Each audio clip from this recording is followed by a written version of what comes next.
Hello friends, రోజంతా సాఫ్ట్గా ఉండే మెత్తని దూది లాంటి చపాతీని ఏ విధంగా చేయాలో చూసేద్దాం. ఇక్కడ 3 కప్పులు గోధుమ పిండి తీసుకొని 1/2 టీ స్పూన్ వరకు సాల్ట్ వేసుకొని అంతా ఒకసారి ఈ విధంగా మిక్స్ చేసుకుందాము. తర్వాత 1 టేబుల్ స్పూన్ వరకు పాల మీద మీగడ వేసుకొని, కొంచెం పాల మీద మీగడ ఎక్కువ వేసుకున్నా పర్లేదు, టేస్ట్ బాగుంటుంది.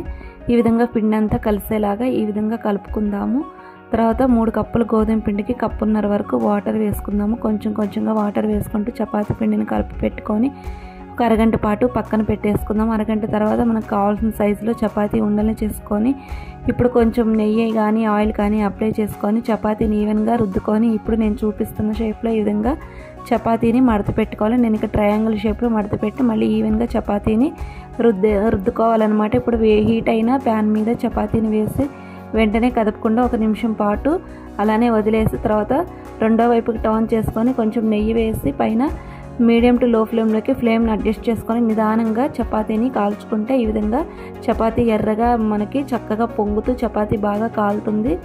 ఈ విధంగా కాల్చుకుంటే మనకి చక్కగా చపాతీ పొంగుతూ లేయర్స్గా రోజంతా కానీ ఎంతో సాఫ్ట్గా మనకి తినేటప్పుడు మెత్తగా చపాతీ అయితే చాలా టేస్టీగా ఉంటుంది. అంతేనండి, మనకి చపాతీ అనేది మెత్తని చపాతీ రెడీ అయిపోయినట్టు.